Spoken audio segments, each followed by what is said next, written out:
Hello. Can everybody hear us in the headsets? Fantastic, good stuff. Well, good afternoon, everybody. So today, this is our last session on the exchange stage. And we're going to be talking about what really makes an event shine, collaboration. So creating an outstanding event relies on strong partnerships between suppliers, agencies, venues and event professionals. But what does this look like in practice? From writing the perfect brief to injecting creativity, balancing budget, this panel has got it covered. So joining us today, we have Jacob from Eventologists. Hello. We've got Harry from Lighthouse Events. Hi. We have got Sarah from SS Great Britain, Hi. who will share honest experiences, top tips, and the latest trends to help shape successful event relationships. And I'm Clemmy, I will be guiding the conversation and asking the questions, getting all the insights so you can use them straight away. So get ready for some real talk, some fresh ideas, and some practical advice. Okay, so let's welcome Harry, Jacob, and Sarah. Right, so I'm going to start with question one, the foundation. So I'll start with you, Harry. So, in your experience, what really makes a true great partnership between suppliers, between venues and event professionals, and what are the key ingredients to make collaboration really work? I think a lot of our success we found with our kind of long-standing relationships has really been kind of the integration between the teams and the real understanding whether we work for a variety of people, so like venues, agencies and some end clients, but really kind of understanding what each other wants to achieve. So our venue partnerships are probably a really good example of that, of understanding kind of the venue's objectives and how they want to position themselves and just what they're looking to achieve, and really getting a understanding of what every event is and what it means to people. Brilliant. And Jacob, what about yourself? I think a lot of it is down to authenticity and about honesty with trying to establish what the end client is trying to achieve. We work as honestly as we possibly can and give advice as best as we can with things. So I think a lot of it comes down to making sure that you are always as authentic as can be throughout that whole process. Would you agree, Sarah? Yeah, definitely. I think honesty is really key. I think the sooner you can have those honest conversations with someone about their event brief, without their budgets, without their anything really, the better, because ultimately what you're going to then create is something that they want, like actually be realistic with the parameters that you've got for the event. And you want to be seen as that advisor. You don't want to be seen as a sales manager or a salesperson. Become that advisor that they need to, recommend the right supplier, recommend the right hotel or company or anything that kind of puts all those pieces into the event and makes it a success at the end. I think that then comes down to trust as well. If your suppliers and the venues that you work with trust your judgment on where things should be placed, like the setup that we've done here today, thank you very much. A lot of that came down to Michelle and the rest of the CHS team saying, you put it where you think it's going to work, and that's through trust of what we've done in the past and what people see when we go and set up other events, for us to use our expertise in what we do and how we understand how that flow and how that setup should be. Yeah, absolutely. And in terms of trends, just moving on to trends, what trends are shaping how we collaborate right now? Whether that's sustainability, technology, or client expectations in creative formats. What feels different about the way that the teams are working together in 2025, Sarah? So I think for us, definitely, we're a charitable venue. So that is at the heart of what we do. And I think a trend that we've seen is event legacy, and we've seen this across venues all over the country, is actually what is the impact that's going to have after the event, and actually how do you build that into it. So whether that's with charitable partnerships that you have, such as the one at ICC with Fair Share Cymru, And, you know, for us being a charitable venue, essentially if you book your event with us, you're going into the conservation of the site and you're going into the schools programming. So there's places like that, and I think if you look at legacy, it can be achieved anywhere, but actually that's what you want. You want to create a difference. You want, you know, your event to mean something, and I think there's lots of really interesting ways venues and other suppliers can help with that, and whether that's, you know, you grow the trees or you do all sorts. I think it's really interesting to see that coming up and seeing more creative approaches to it as well, and I think it's going to be something that will be here for a long time. Like, I don't think event legacy is going anywhere, much like sustainability, and they go hand in hand, really. Anything to add? Yeah, I think everything we've seen is really just making everywhere your budget goes meaningful.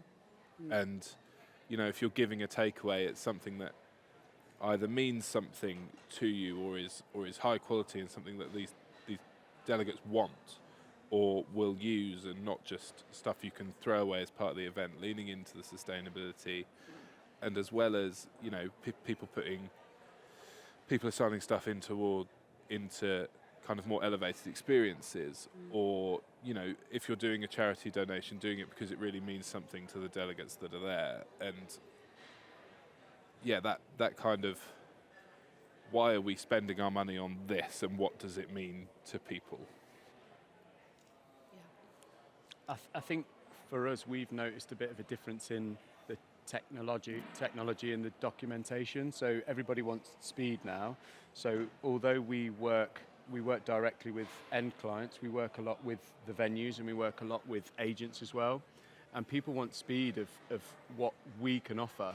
So we've now worked on a lot of pre-priced tiered packages, so that then if somebody wants a Hollywood themed event, we've got 5 or 6 different price points with 5 or 6 different options that say you can get a red carpet and a prop and a photo booth, but if you go up to the next level, you can then add extra elements to it. So I think the speed element is a trend that we've noticed. So we've come up with a few different ways of getting as much information as concise as possible out to the people who are then passing it on to the end users, so the supplier side or the venue side of things as well.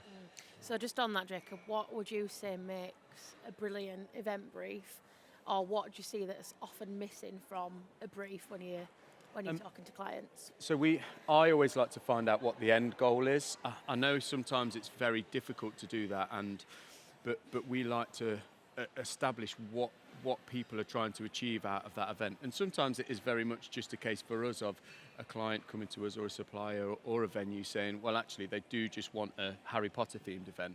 But if we can understand the nooks and the crannies of why that event is happening and what's the purpose of it, we can sometimes tailor what we suggest and what we offer, whether that's that they need to have an area so that people can congregate, or whether they've got some special VIP clients who are coming that we need to create an extra special area for them to have part of that event. That's one thing that we always like to do, is to find out what the end goal is, if there is one.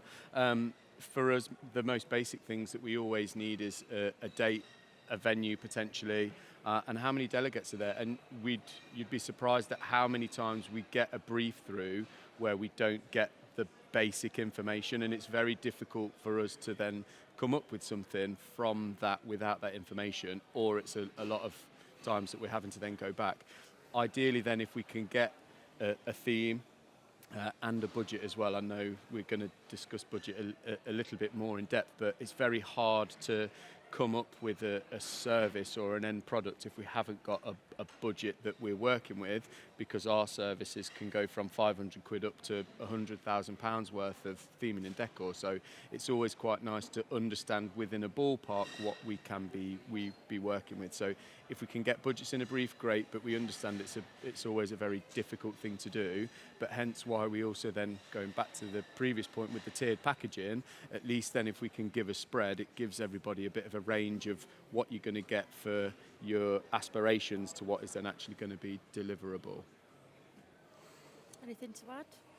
Yeah, I think similarly to Jacob, we're a service provider really. We don't have a product. We don't have a price list as such. I think getting a real understanding of of the function of the event is really important to us. Like we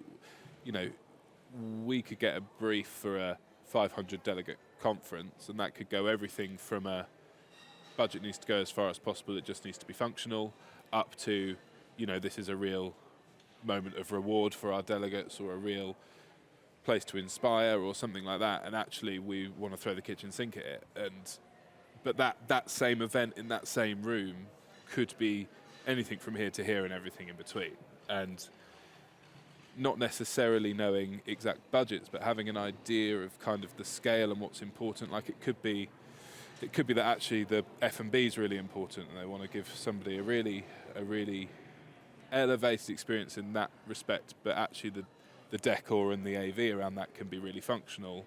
Or, we want take that to perform at the end and fireworks to go off inside. You can go from there to there, kind of understanding where on that journey we are is kind of vital for us, really. Yeah. What about I think- from the venue side? So I think generally as venues, we do get the information we need, like, because obviously we can't place a space if we don't know what they want. I think for me, what we're missing is the history. Like, where have they been before? What have they done before? What worked well? What didn't work well? Why are they looking somewhere else? And granted, that's not always accessible, but actually it's a conversation we need to have with the client to say, well, what's brought you to looking at new venues? Like, why are you looking from where you've been before? Because then you automatically then start to see the challenges or the opportunities within that brief. And I think, history is really important. Like, actually, if it worked really well before because you did something, but you just need to move location, well, how do we emulate what you did before and kind of offer a slant on that maybe somewhere else? Or, what was a particular challenge that you're trying to rectify? Like, that's all really important information that I think can help in the sales process, because actually the earlier we get that, if we get that before the site visit, then that proposer is tailored. It's hitting the right mark. It's going to get to speak to your client properly. So then when they do eventually then come on site, it makes the whole transition easier, because actually you can talk about the previous event. It's a conversation. It's not a sales pitch. And I think that's the difference with having that historical knowledge. And I think, sometimes when it's with an agency, they might not know that information yet. They might have only had the brief very clearly from their client. But if you can ask those questions to go to your venue and give that kind of that brief history, I think that really will make the experience easier for everybody. Yeah, absolutely. I think we've got a really good example of that, actually, in that we do the same job every year for Girl Guiding, and they've got 1,000 guests that go every year, but every year their feedback is no holds barred. And we've done this event for about 5 years, and their budgets got smaller, their delegates got smaller, they've kind of moved around a bit, but actually every year we look at that feedback, and even though some years their budget's gone down, the numbers have gone down, vice versa, their priorities have changed, actually their feedback's got better every year, because we've got that kind of historical, in year one they thought the lights were too bright, and in year two, we had a real pinch point getting in, and we've kind of focused on those really key learnings from the history of that event, and having that logged, and their data's serious, but having that 5-year trend, we can see we've improved regardless of budget or venue or anything. All that feedback's gone on because we've focused on what's important to them. Yeah, absolutely agree there. And moving on to the relationship side. Oh, I'll just stop talking. This is where everybody gets up and No, you have to stay. You're locked in now, They all want to be guys. at that one. We've not got long left. Oh. Right, I think she's finished. Okay. So moving on to the relationship side of things, of course, budget, logistics, the creative ambition, they don't always, of course, line up. So how would you handle those moments where expectations differ and still keep that positive relationship going with the client and keep it productive? How would you manage those relationships? I think honesty. Like, just be honest. Have the hard conversations. Like, it's okay. Like, I think for me, it's always you start with the end in mind. You want to know how you want them to feel about you after you have that conversation. You want to know what that lasting impression is going to be. And if you start with that knowledge of what you want the outcome to be and what you want them to feel about the outcome, then it changes the process. So I think actually, you know, we've all had scenarios where things haven't potentially gone the way that they wanted to go. But you need to understand, well, what do I want from it? Do I want them back? Do I not want them back? Because actually that's two very different processes, isn't it? Because you don't do everything to keep the person you don't want to keep. So I think it's kind of thinking it that way and kind of starting with the end, and all the things in between, really. Good. Top mark. Yeah? Has it all been covered? I think we're in a very fortunate position where we have options. So if we've come in kind of off the mark or too high, there's always a redesign. There's always another option. There's something we own versus something we're hiring. Like there's always something we can do. You know, unless we've already done everything we can do. There's normally something that without having to make loads of compromises we can normally do.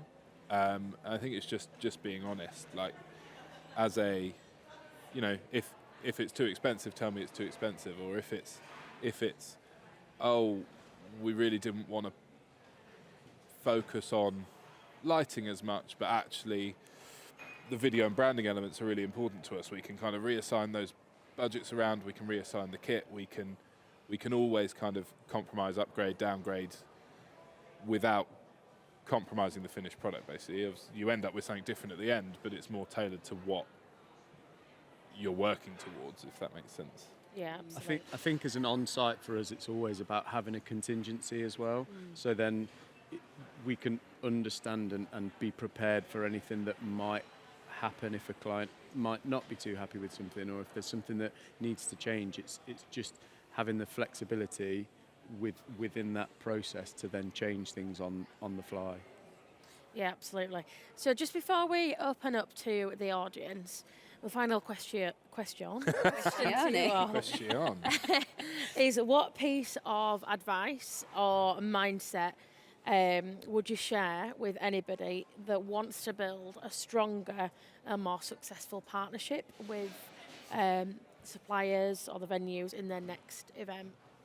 Come to places like this. Yeah. I think it's about getting out there, isn't it? And I think it's about, you know, we're all busy. And I think, you know, if you've ever worked in a venue or if you've ever planned events, you're inundated. Suppliers will constantly want to be on your preferred supplier list. All right, be open to it, because actually, you know, we talked about this earlier. It's all very circular, you know. For example, with Harry, like, he has clients. They might turn around to him one day and say, I'm a bit bored of this venue now. Where would you recommend? That's not a direct, you know, the referral comes from everywhere. And I think that actually you need to bear that in mind. Like, that AV supplier could lead you to your next big client. That decor or anything, it can all work in your favour. And I think it's also your strength. You know, if you go to a venue and they've got no preferred supplier list, they can't recommend you anywhere, they can't tell you what the best hotel is to stay in the area, your job's harder. If you go somewhere where they're going, oh, well, I'd really recommend the hotel down the road, it's 10 minutes walk from here and it offers a really good rate, and whilst you're there you can also go to this place, automatically you've just saved that person a ton of time of, you know, making sure that they've got everything needed for their event. And I think they are your strengths, you know, your network is your strength. So for me, it's coming to things like this, it's speaking to people and being really open and receptive to them, even if they're not the person you wanted to speak to in the first place. Actually still be really receptive to it. That would be my tip. I think it's a lot to do with being genuine as well. I think the relationships that we build are personable relationships, and that will shine through if you're being honest and authentic. Almost going back to my first point there, but how genuine you are with your clients, with the suppliers, with the venues, is going to directly affect the longevity of that relationship, because people will see through if you're not being genuine, and you're not going to be able to build that trust and that understanding with one another to get the best deals or to get those referrals from when an AV company might have a client that needs theming, and because if you're a genuine, they're going to know that they can then trust you to deal with their clients as well, because it is very circular. So if there's a level of trust and a level of everybody being genuine within the industry, then it just makes it for a much nicer environment. Yeah, I think leaning that way as well. I think don't be afraid of collaboration. Like the events we shout about and the events we think have been the most successful haven't come from a brief that said, okay, I've got a conference and I've got 500 people and I need 4 speakers and 8 lights.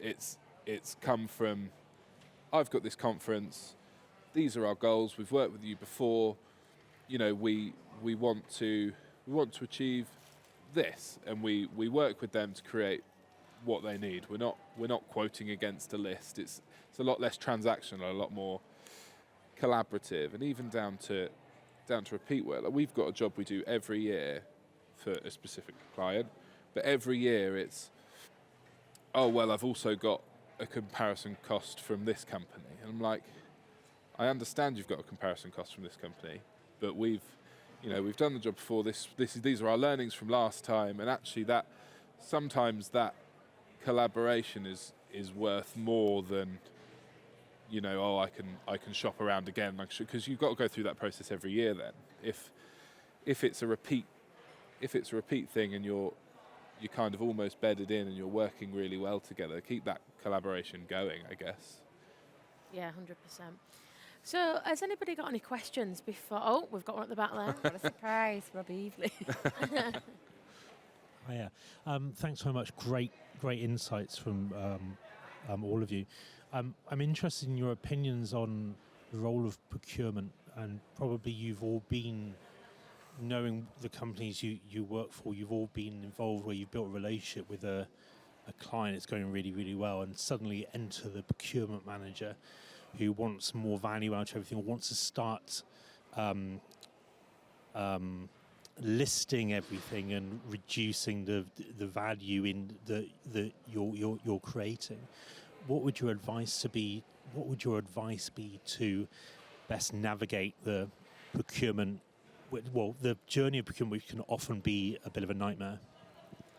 So we've been on quite a few procurement exercises recently. Some are entirely cost driven, especially kind of more public sector side of things.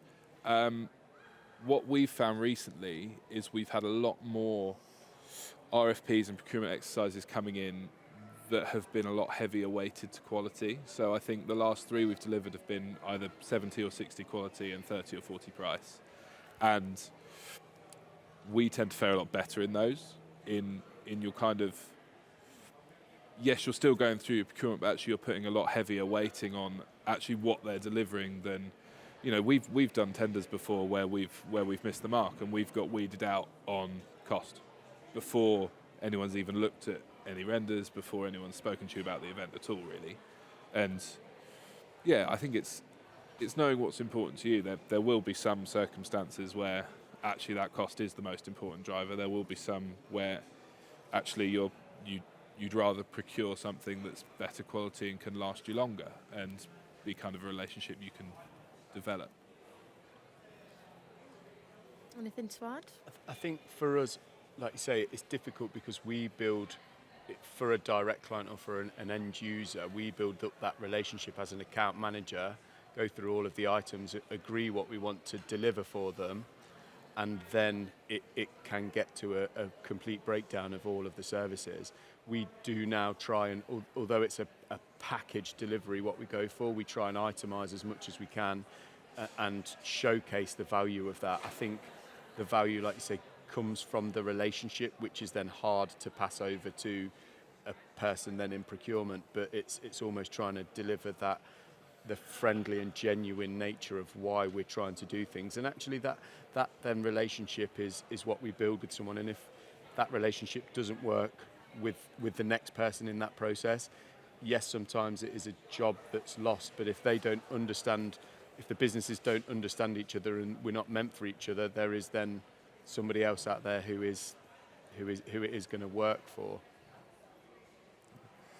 I think the procurement process is hard on both sides as well, because this industry is so personable. Like you said, it's you a lot of the time you don't see the person behind the procurement, and actually you could procure somebody and then find out you can't work with them, and or would really struggle to work with them, and I don't know how you combat that. Some people have to go through the procurement exercise. Some see it as a way to kind of maximise either both their quality or their cost or both. But actually understanding the person behind the person setting the procurement and the person responding to it, I think, is really key. Any more questions? One at the back.